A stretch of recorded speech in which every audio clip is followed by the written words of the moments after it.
you speak and so Okay. on. It'll be fine. Yes. Welcome to the Capitalist Stage podcast. We're here to bring you advice and tips from seasoned pros and experts to help you improve your business.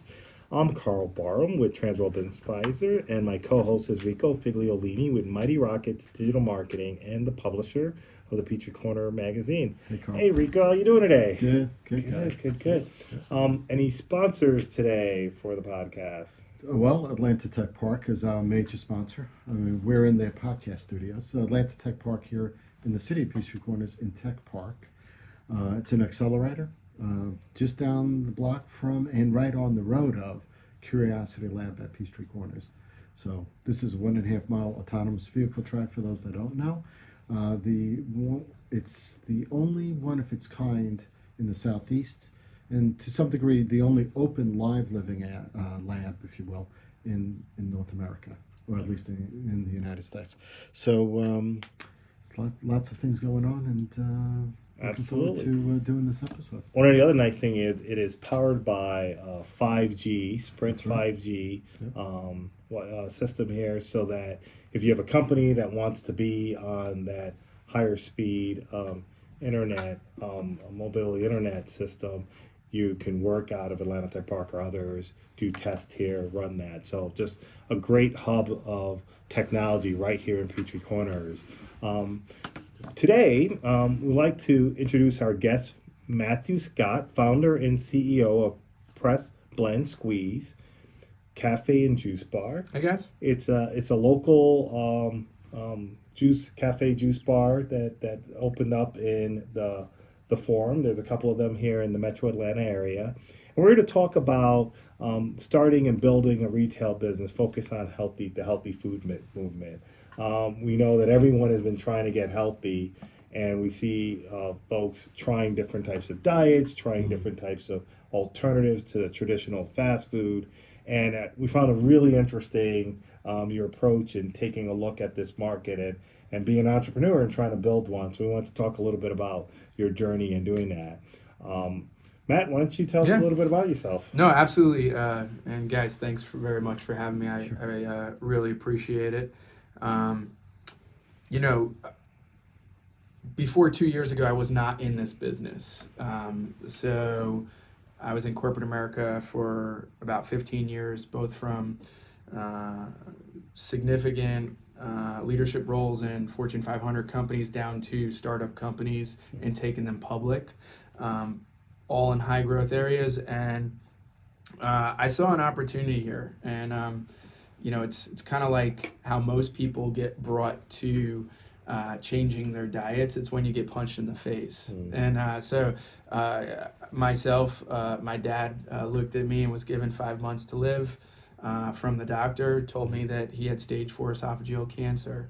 And he was my best friend. And I'm sure like I did, like the rest of us would do, and say, well, what can we do about that? What options do we have? And, so diet is an extremely strong portion of influence into everyone's life. As much as people know or don't know, you could really change the way that you feel, not only physically, emotionally, and so we changed his diet.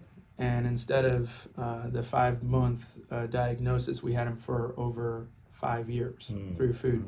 So literally from that, I felt a calling to put together a strategic business plan on how can we change and save lives through food. So that's literally our mission at Press Blend Squeezes. That's to save lives through food. And we do that multiple ways, and we could get into that a little bit on that as we go forward. But that's what we're trying to do. We had the opportunity, I'm glad that you noted that it's just starting out down here in Atlanta. We had the opportunity, we were living in Chicago when we started this business, and we could have put this anywhere in the United States that we wanted to put it, because we moved back to Atlanta to put it here.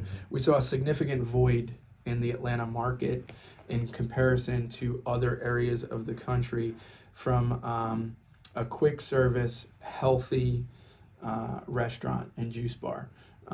If you're driving around Peachtree Corners, there's not that many options that you're going to be able to get to, and people thank me each day for opening up, and we're truly seeing the snowball go downhill right now, from people, grabbing on. We actually took over an old juice bar there, but it was out and closed for I think almost a year. And so we took it over, and so people are just beginning to realize that we're back in there, and they're very thankful for that. So if I can ask a question around, your background, did you have a food background when you started thinking about nutrition background?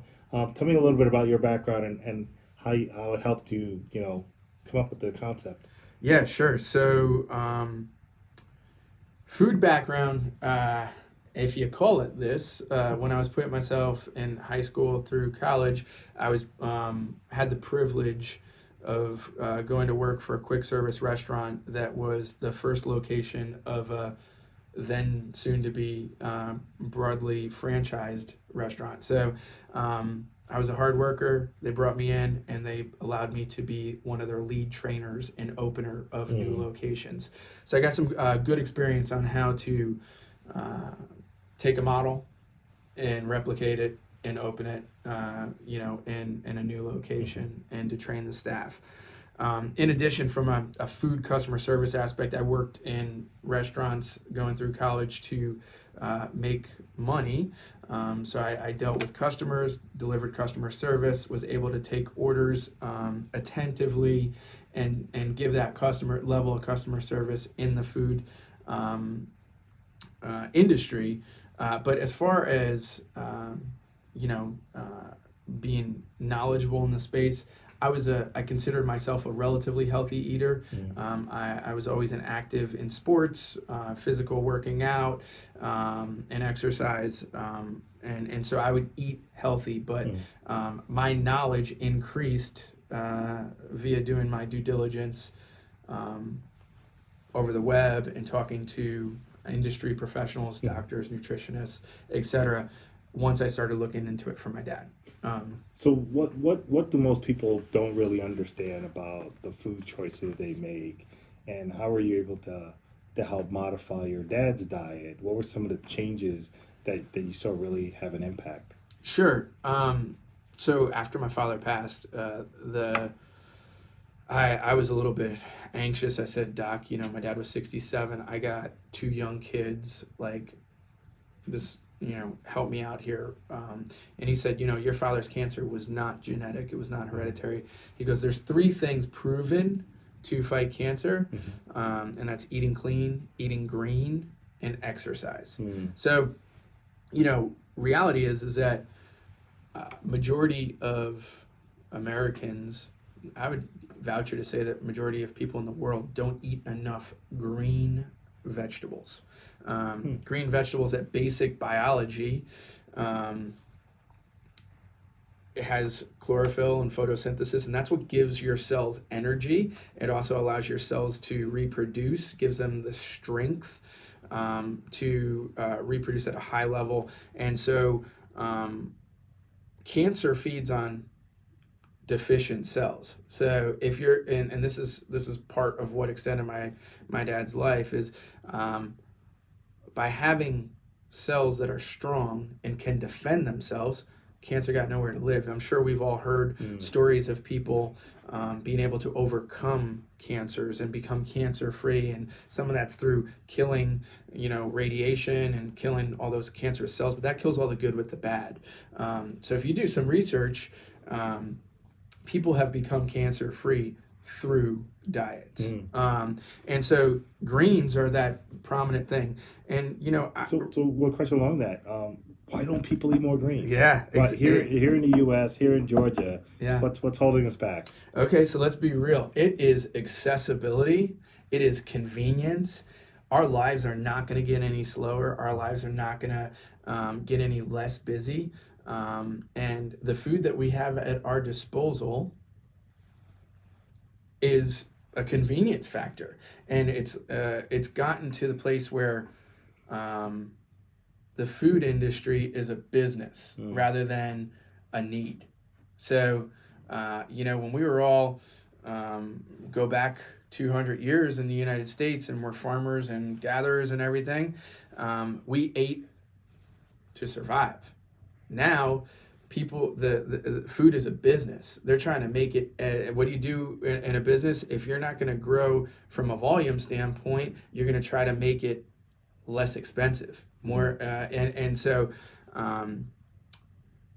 the majority of food choices at our disposal are from large businesses that are trying to make food cost effectively. So is this part and- of the movement that makes like Whole Foods, Sprouts, Oh, absolutely. these types of places? Because on one hand, you see these places that are popping up everywhere. So there is, for those that can access it, they're still not making the choice.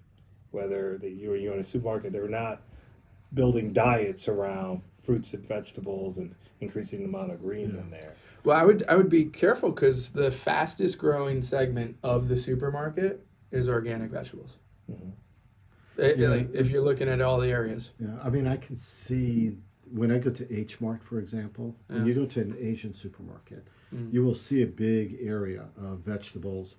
When you go to a Walmart, only recently in the last few years have they increased it a little bit, and only in those areas where they're competing with an H Mart or something along those lines. So Americans still are not consuming. You'll find South Americans, you'll find Asian communities that are first generation, maybe American, they're still consuming that. But as they get further away from that generation, they're going back to the processed stuff. They're going back to the easy stuff.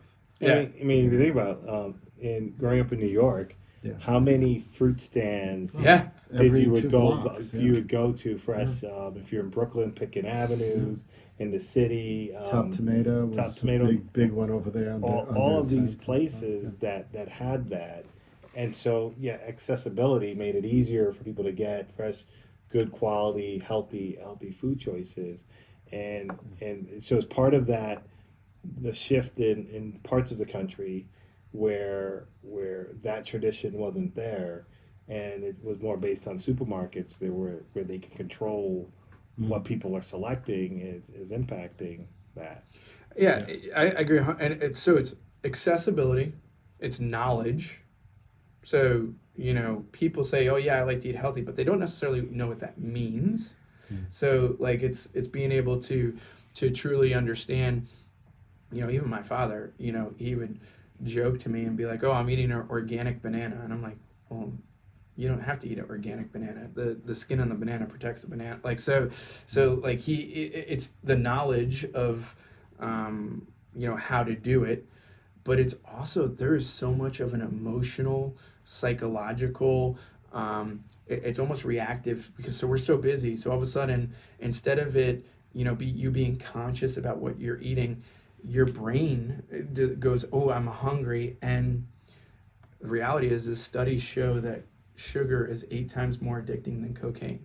And what you can find is in majority of that quick service food that you have an emotional reaction that says, "Ooh, I've waited so long, I'm starving. Now I need to go get something to eat. Let me pull over into this drive-through."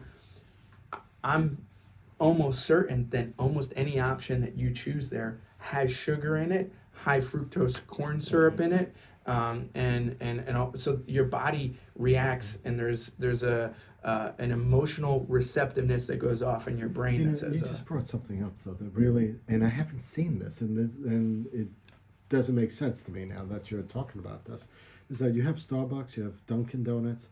The majority of what they sell is through that drive-through. You'll never see a Starbucks without a drive-through. In fact, there was one that I remember that was located somewhere, and they asked and they got a rezoning, so then they were able to have a drive-through through that one because that was the only way to save that store. And I have yet to see, I think, a drive-through juicing bar. And it doesn't take long to create it. It's just as long to create a colada, I think, in a Dunkin' Donuts. Sure. So I haven't seen that. And that we talk about how easy. If that was easy, if I could drive through that, I probably would get that over something else. I would think. Sure. Why doesn't people ask for it all the time? It's absolutely on the radar as far as like a convenience. Now, what I would say is that because a lot of times you're making it to order, it's not going to be necessarily the speed of others. But I've waited for a minute. I mean, yeah. it doesn't take long depends on the process. Yeah, no, So, it's absolutely on the radar. We've discussed it. We've looked at locations. We're not there yet, as far as but it is on the radar, and I've had a lot of people bring up the convenience factor. So it goes back to three things. It goes back to convenience. It goes back to knowledge, and it goes back to emotional kind of reactions and addictions to sugar, and I even go to people the misunderstanding that healthy can't taste good. So a lot of people kind of coin. I used to have people come into our Dunwoody location, and the wife and the kids would order something, and the husband was there, and I said, "Hey, can I get you something?" He goes, "Oh, I don't eat healthy." And I said, well, hold on. Like, what does that mean? I was like, wow. you don't like guacamole? No, I like guacamole. And I go, well, hold on. Like, can we get you some a turkey wrap with some hummus and some roasted peppers and some balsamic glaze on it? Man, it sounds really good. And then I'd say, well, how about a PB&J smoothie? Tastes like a peanut butter and jelly sandwich, but doesn't have any sugar in it, but it's really good. Oh, I like PB&J's. Avocado toast, soup. Like, they're like, oh man. And then they eat it and then they go, man, this is really good. And I go, I guess you eat healthy. Like, so it's that coined misconception of It's true. healthy can taste good. But you also have food, though, right? Oh, we do, yeah. See, now that didn't, and I know that vaguely you have food there. I haven't been into the store yet. Sure. But I would not realize that. I think if I was a passerby, I would think juice bar, and I wouldn't think food. Sure. Just now. But you do have a menu, though. Absolutely. We do about 50% of our business in food. Okay. We do a ton of catering. One of our biggest growth pillars is in corporate catering. When I was in corporate America, eating the same, we would cater probably 3 to 4 times a week for lunch. And it was kind of from a rotation. And, I'd get pizza. I could tell you I'm probably going to get pizza. I could tell you I might get a fried chicken sandwich for breakfast. And, I might get Mexican or some type of Southwestern. And majority of those, after I ate them, I was ready for my couch. And corporations are realizing this. And they're actually like, some of the large corporations, and the reasons why we chose these locations are strategically positioned to align with those corporations. So like Newell Rubbermaid, for their snack attack on a quarterly basis, caters 600 acai bowls from us.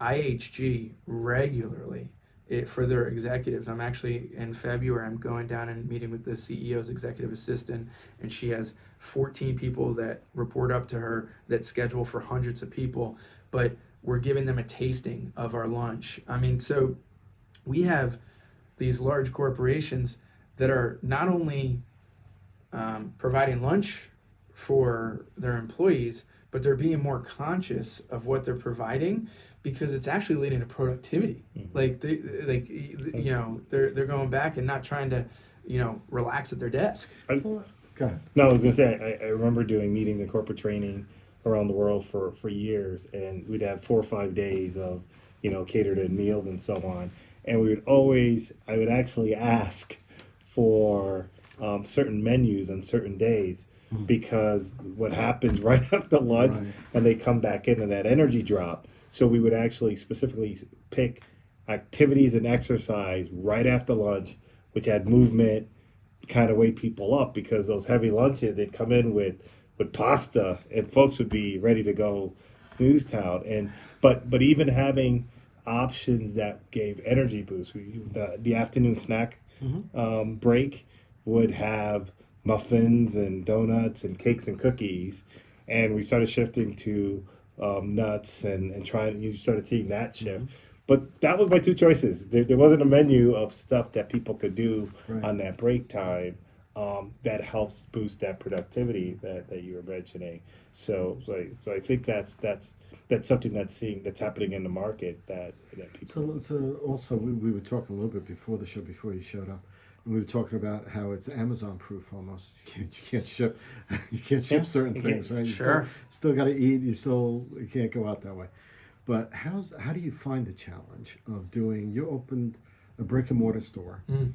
You didn't have to build it, obviously. It was built out, and you're there, and it's, Well, we had to build out our last one, but yeah, our first Right. one, yeah. So how do you find that? How do you in a world where people are shifting away to Yeah. Amazon ordering, like I said, although this Uber. is Amazon proof, or Uber Eats, DoorDash, and stuff like that. How do you find that? How did you find it opening up a place like that? Yeah, That's not a franchise. you chose brick and mortar and a retail location to Mhm. deliver this concept. What were you thinking? How do you make that decision? So when I experienced the benefits of what we provided, and I would encourage anybody that listens to this podcast, I'd encourage you guys, go in and grab a juice. Go grab a Roots and Fruits, which is a juice that has some beets in it and has a little bit of orange, some ginger. Tell me how you feel in 30 minutes. Dynamically different than anything that you've ever eaten or drinking or drank from any other place. So, the reason or the how I did that is I said, man, this is amazing. But how did you develop the idea, Mhm. into a business? I mean, how you had to open a brick and mortar. What did you face? Buying equipment, Sure. the ingredients. What's the Yeah, actionable side of that? If the rest of the business the weeds, product, if you the will. product and the need is Yeah. clear, Yeah. Right, and you're matching those two Yeah. up, but you're running a business, Sure. right. and it takes a bunch of things Yeah. coming together. Yeah, and this Yeah. is to the do second that. location, right? Yeah, That it you is. have. So you're working towards either a chain of them or Yeah. franchising at some point. Yeah. So how is that working doing that? Yeah. So again, I go back to my experience. I was part of a startup. When I was at a startup, we wore many hats. I got recruited. Actually, I should say this. When I was part of Rubbermaid, my initial job was for a division that started around 30 million, and I got put into at a young age. Blessed and believed in by a president and a mentor that gave me significant responsibility to take that 30 million division, gave me a significant amount of budget, the ability to strategically put the strat plan together and grow that business within 4 years to 150 million globally. I got tapped out of Rubbermaid and recruited out of Rubbermaid to go be part of the largest office products company in the world, and they brought me in with a pipeline funnel of 0, and they said, we brought you in here because your skill set is different and in a need of nothing that we have internally. And they tapped me, and within 2 years we had a sales funnel of over 150 million in the pipeline, and I had a team of 8 rolling up to me. And so I wrote those strat plans. I built those strat plans. So the way that I did this was I treated this. I said, hey, there's an opportunity. Let me develop this business as I would develop any other business. So I went and sourced out partners. I went and did my research on how other competitors were running. I identified machinery that we needed. I put together the menu.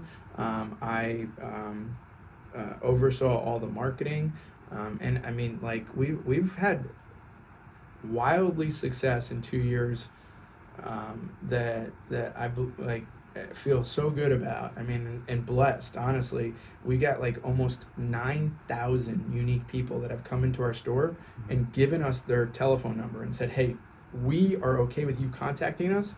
Here's our telephone number. We want to be part of your membership program." I don't see businesses that are like national brands, even doing that in single locations and stuff. So we've been putting the right strat around the business to have it perform. So whether I have experience or not, I treated it like any other business or any other product line that I was about to grow, and any challenges that you'd like to share?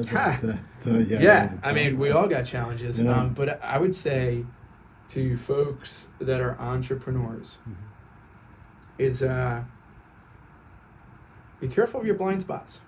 We all have them. We all have things that we overlook. One of the biggest hurdles is going from 1 to 2. So as an entrepreneur, you're at that location. You're there. You're part of that location. Yeah. You can't cut yourself in half. So, I would say, put the process in place, and just because the process, operational efficiency, and that's something that we had to build out, and is, a continuous work in progress. So I would. I think what you're describing though is, a theme across big corporations or small business, and it's a question of scaling. Yep. Doing it once, you could have been lucky, right time, right place, stars align, Right. 1,000 reasons why you're able to achieve success. And sometimes it's brilliance and hard work, absolutely. Yep. But to replicate it in another location, what are some of the things that, knowing what you know now, you would advise someone thinking of doing, multiple, like, what would be things they can put in place that would ease that transition into growth? I'd probably say to people to create a network, right? Because we're all good at something, and we're all not good at everything.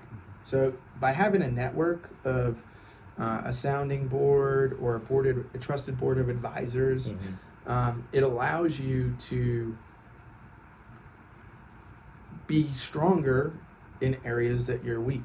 So it allows individuals that might be able to be stronger in certain areas to help you strengthen, sharpen, or have a visible blind spot. I think you're hitting on something. If you've seen many successful people and they talk about their success, there's usually a network of advisors they have. Even if you look at a large corporation, they got a board of directors, nonprofit, governing boards. There are these folks that serve multiple functions. One is to hold a mirror up to you and say, hey, I know what you're saying and seeing, but here's what I'm seeing, and here's things you may not notice, may help with the blind spot. They have wisdom and advice to give in the areas that you may not have the expertise, be able to do that. Third, they can help hold you accountable. If you said you were going to do something, if you're the boss, who's gonna challenge you if you decide, we'll do that next month? But if you have that advisory group, they can be in a position to hold you accountable for them. And the last one is some of the networks that affords you. They know people that might help you be more successful, and it's one of the things we often see entrepreneurs struggling with.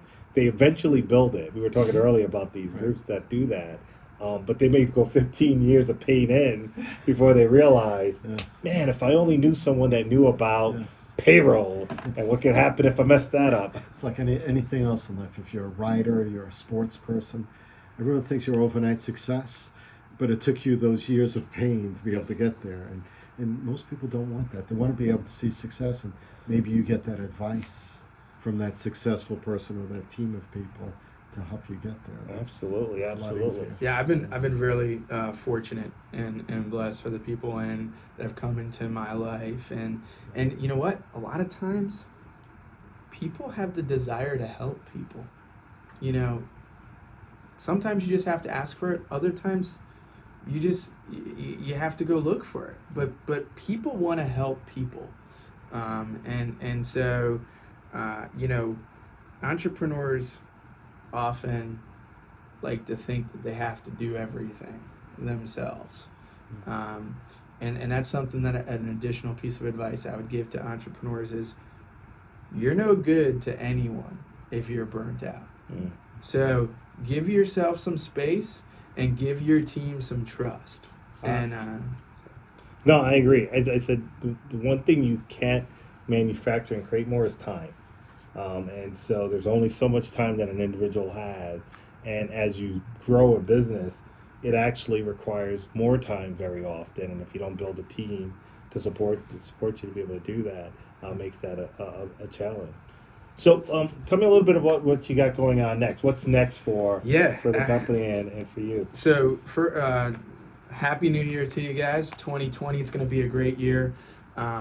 We are gangbusters into New Year's cleanse programs. So it is the best way to reset your palate, control your addiction to sugar, get you jump started into your nutritional needs. It's amazing the results that we see. We've been doing this for over 2 years. People come back re-energized, they sleep better, their skin's better, and this is in 3 days.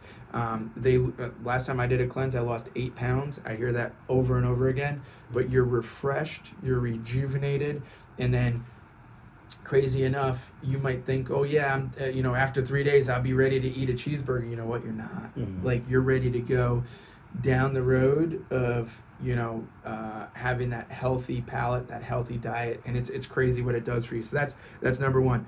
Number two, I would ask any business within this kind of metro Atlanta area to give us a chance at catering. Everybody has a need one time or another, probably in the next couple weeks. I'm sure every single business has one lunch that they're going to be looking to serve to multiple people.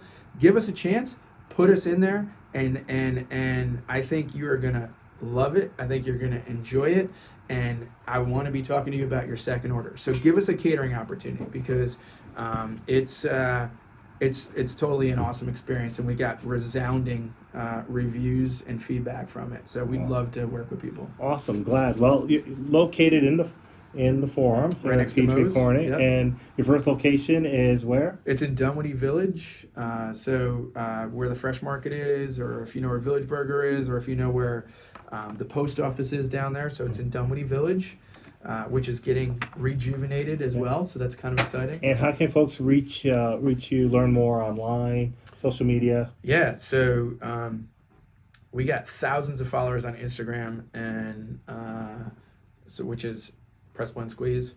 The location here is Press Blend Squeeze at Peachtree Corners. Facebook, Press Blend Squeeze. If anybody wants to shoot me an email, if they have questions about a cleanse, info@pressblendsqueeze.com. It comes directly to me. I see them all. I'd love to do a group cleanse. We're doing it with a lot of gyms. So last week, we had like 70 days of cleanses go out. And so this next week we're partnering with another gym here in this area, and we have a couple more on the radar. So it's time. Do it for yourself. Do it for your family. Do it for your energy, but do it to feel better. So it's pretty cool. Well, I want to thank you very much for being our guest today. Our guest, Matt Scott, CEO of Press Blend Squeeze. For your time today and sharing part of your journey and inspiring others that may be thinking about making a change in their career or their life, and finding ways to do it in a way that's aligned to something that you're passionate about, being healthy and how to solve this problem where folks can't find it as convenient to get the nutritional greens into their bodies that they can. So really appreciate your joining us for that. We also want to thank Atlanta Tech Park for hosting us every time we have one of our episodes here, the Capitalist Sage podcast. If you're starting a business and looking for a great environment to come and work and be around people that are going on this entrepreneurial journey along the way with you, it's a great way to build network. Entrepreneurs sometimes can be a very lonely endeavor, so having other founders and makers and business leaders to collaborate with is really powerful. I'm Karl with Transworld Business Advisors of Atlanta Peachtree. Our business advisors are available to consult on your business, whether you're looking to improve or grow the business, whether you're looking to exit or start a business. You can contact any one of our agents to be able to help you with that. Available at www.tworld.com/Atlanta Peachtree. And Rico, why don't you tell us a little bit about what you've got going on over the next couple of... Sure. So I run Mighty Rockets. We're a social media online company. We provide content, branding, and whether it's on LinkedIn or Instagram and soon to be TikTok, because there is a market out there. And believe it or not, in the United States, it's like 24 million users in TikTok, and 40% of them are between 18 and 24, so that age, voter age, if they vote maybe. So I do that. That's mightyrockets.com. But I also publish Peachtree Corners magazine, and you can go to livinginpeachtreecorners.com and find our website. We talk about what's going on in the city. We're doing several podcasts upcoming with Peachtree Corners Life with some interesting guests. Also, Prime Lunchtime with City Manager is coming up the Thursday after the fourth Tuesday. We'll be discussing what's going on in the city this month and what the city is planning over the next few months.